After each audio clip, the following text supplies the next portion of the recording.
So what is money?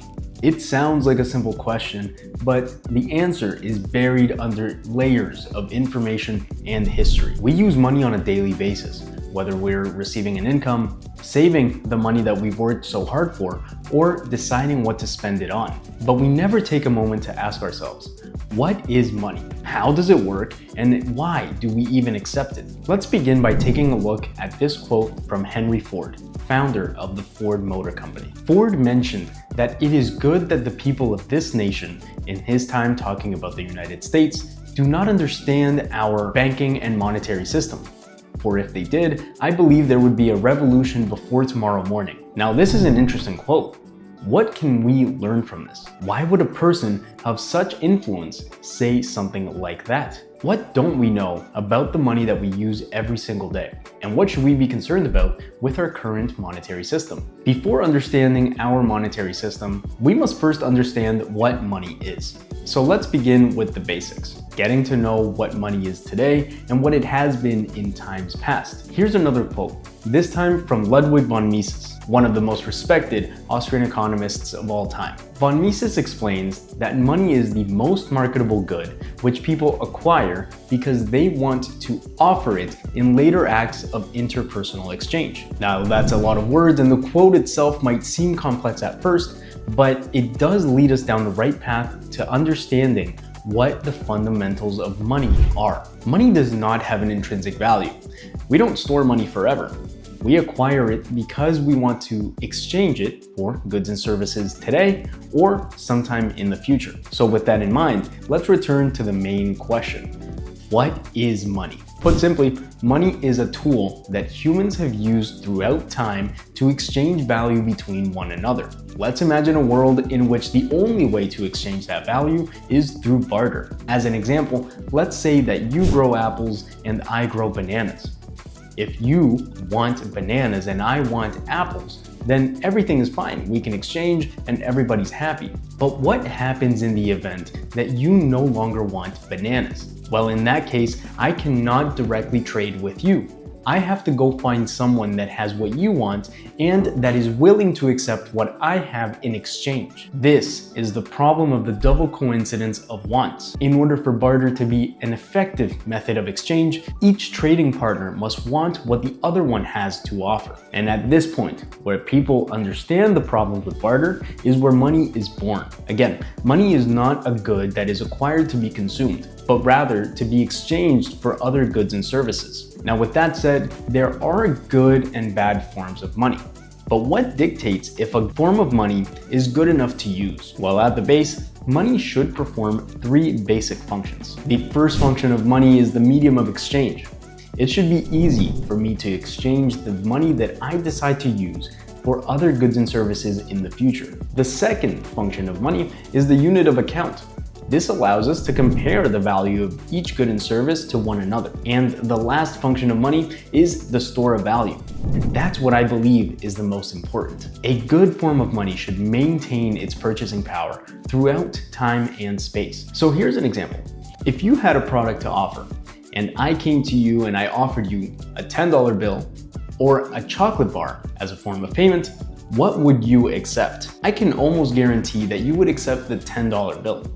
But why? Well, the chocolate bar is made to be consumed. It is not a good form of money.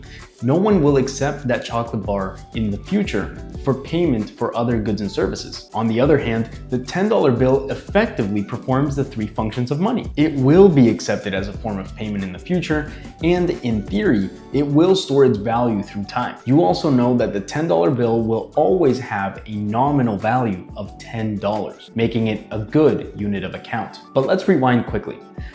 I just said that in theory, the $10 bill will store its value through time. Let me quickly explain what I mean by that. Think about it this way. Let's say that you have a bottle and you fill it up halfway with water. In the ideal scenario, you should be confident that the level of water will be maintained until the time that you need to use it. But let's take another scenario. Let's pretend that the bottle has a leak. If you fill it up halfway and you leave the bottle there for some time, the water level will decrease even though you're not using it. This scenario exemplifies what's happening with your money in our current monetary system. The water level is the purchasing power of your money, and the bottle is the entire monetary system. The money in our current monetary system is losing purchasing power even though we're trying to save more and more every single day. So that means that there must be a leak in our monetary system.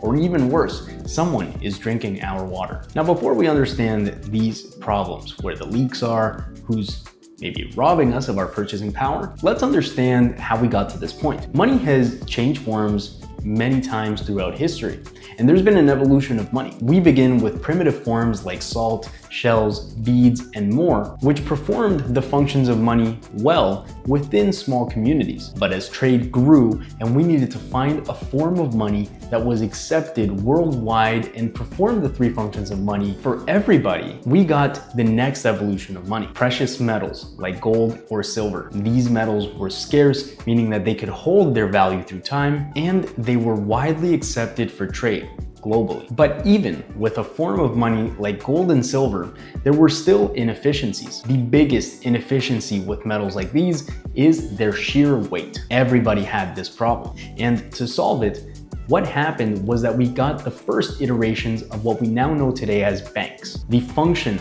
of the banks back in the day was to receive gold and silver deposits and issue paper receipts or paper claims one-to-one for the deposit that they received. And here is where we get our next evolution of money: paper claims or bills, specifically backed by precious metals like gold and silver. But what happens is that as more and more people, and in turn countries, deposited their gold at the banks, these institutions and governments took advantage of the confidence of the people. Central banks, mainly of the United States, began printing more dollars than what they had in gold deposits, which finally led to a breakdown in the system until we got to 1971.